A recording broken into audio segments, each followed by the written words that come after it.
Mohon dijelaskan apa itu Wahabi. Wahabi ya, itu julukan yang dituduhkan kepada orang-orang yang belajar di Arab Saudi. Bahkan dikatakan negara Saudi adalah negara apa? Wahabi.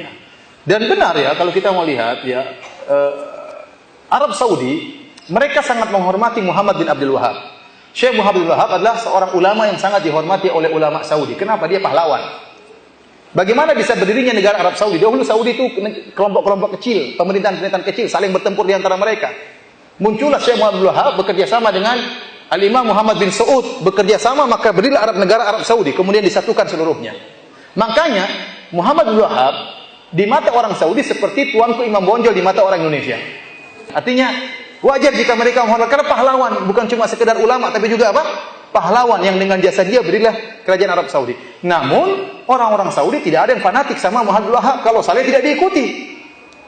Dia adalah ulama bermadzhab Hambali sebagaimana ulama-ulama yang lain. Kita pun di Arab Saudi tidak fanatik dengan, saya belajar di Universitas Madinah, saya tidak fanatik dengan Muhammad bin Wahab. Oleh karenanya kita pun belajar di sana fikih 4 mazhab. Kita tidak belajar mazhab Hambali, padahal Saudi bermadzhab apa? Hambali. Dan banyak guru-guru kita dari ulama Saudi yang mengatakan pendapat masalah ini lebih kuat mazhab Syafi'i, masalah lebih kuat mazhab apa? Maliki. Tidak ada fanatik sama sekali. Meskipun mereka bermadzhab apa? Hambali. Adapun orang-orang yang hasad kepada kerajaan Arab Saudi, dan banyak yang hasad, terutama orang-orang Syiah sangat hasad kepada kerajaan Arab Saudi. Kita bilang Arab Saudi dengan penuh kekurangannya, namun dia adalah negara yang terbaik yang ada sekarang. Syariat Islam ditegakkan, meskipun tidak sempurna, pasti ada kekurangan. Alhamdulillah, yang berzina dihukum, yang mencuri dipotong tangannya. Alhamdulillah, orang-orang menutup aurat. Alhamdulillah, tidak ada tempat-tempat pelacuran. Kalau ada ditangkap ya. Ada tempat pelacuran yang sembunyi-sembunyi di rumah-rumah. Saya pernah punya teman kepala Hayat Amar Ma'ruf Nahi Munkar. Dia mengatakan kepada saya, Firanda, ini bulan Ramadan saya berhasil tutup 30 rumah-rumah yang dijadikan apa? Tempat pelacuran. Tidak resmi semuanya. Ya, maksud saya tapi tidak ada terbuka, dibolehkan, tidak ada ya. Alhamdulillah ya. Di mana-mana salat masjid penuh di mana-mana, alhamdulillah. Ya. Orang negara yang sangat aman. Taruh mobil gitu, dinyalain masuk masjid, enggak ada yang nyuri mobil tersebut. Di Saudi seperti itu. Saya pernah sampaikan ya, saya pernah mau keluar dari rumah, ada mobil di belakang saya, ngalangi mobil saya. Orang Saudi ngawur ini, parkir sembarangan. Maka saya datang ke mobil tersebut, saya buka, saya bel-bel. Mobilnya nyala, ada BlackBerry di sampingnya. Tet, tet, tet, enggak ada orangnya. Akhirnya saya naik, saya mundurin. Kemudian baru saya keluar, baru saya majuin lagi, baru saya pergi. Coba kalau Indonesia, minimal BlackBerry-nya hilang. Ini jelas mobilnya juga hilang. Bayangkan sambil nyala dibiarin begitu saja. Di sana susah. Alhamdulillah. Bukan berarti tidak ada pencurian mobil, ada tapi kecil, minimal. Artinya kebaikannya sangat banyak. Belum lagi bagaimana khidmah pelayanan terhadap jemaah haji, jemaah umrah luar biasa. Pembagian sana gratisan sangat banyak. Saya lihat sendiri pembagian gratisan sampai jemaah-jemaah umrah, jemaah haji yang plus, yang kaya raya juga kalau ada pembagian gratis rebut-rebutan. Benar, saya ini jemaah plus, saya bimbing mereka kaya raya, pembagian gratis mereka juga semangat padahal mereka kaya raya. Namun kalau gratis itu menyenangkan ya. Jadi luar biasa, kekurangannya jelas ada, kekurangan jelas ada. Kemudian timbullah isu-isu bosnya orang-orang Wahabi suka menumpahkan darah sampai bikin buku judulnya apa, sejarah berdarah sekte Wahabi. Ya, tuduhan yang macam-macam. Apakah ada orang-orang kita waktu berhaji berumrah ketakutan di sana, takut dibunuh sama orang Wahabi? Enggak ada, justru aman kalau di sana. Justru sampai ke Indonesia malah kita ketakutan, dicuri, diambil, dirampok ya. Macam-macam, pagar harus dikunci, mobil hilang ya. Di sana tidak ada ketakutan sama sekali. Apa yang ditakuti? Mana haus darahnya? Apakah Arab Saudi tidak membantu negara-negara Islam yang lain? Sangat membantu.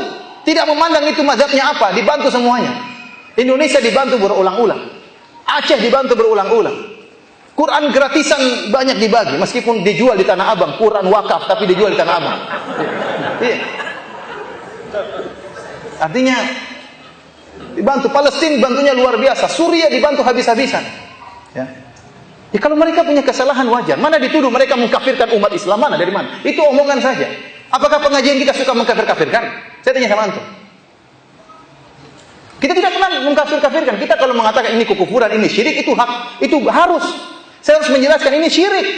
Saya tidak mau basa-basi. Ini syirik, saya katakan ini kufur. Tapi bukan berarti pelakunya langsung otomatis musyrik, langsung otomatis kafir. Bisa jadi tidak mengerti, tapi menjelaskan ini syirik harus dijelaskan. Ini kekufuran harus dijelaskan. Oleh karenanya tuduhan-tuduhan banyak. Seperti tuduhan bahwasanya Wahabi melarang bersolawat. Gimana melarang bersolawat? Tiap hari kita bersolawat. Kalau sholat di Masjid Nabawi, apakah khatibnya tidak pernah bersolawat? Solawat terus-terusan. Setiap bilang Nabi Sallallahu Alaihi Wasallam, setiap bilang Nabi Sallallahu Alaihi Wasallam, itu bukan bersolawat.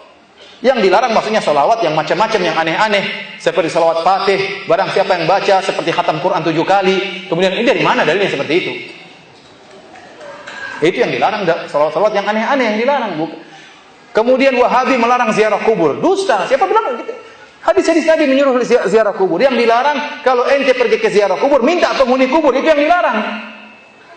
Jangan ziarah kubur untuk minta-minta kepada penghuni kubur. Itu yang dilarang oleh mereka. Dan tuduhan macam-macam. Sampai berita-berita saya dengar sendiri, saya baca seperti isu yang tersebar, bahwasanya ada orang Wahabi naik di atas kubah hijau, ingin menghancurkan kubah hijau.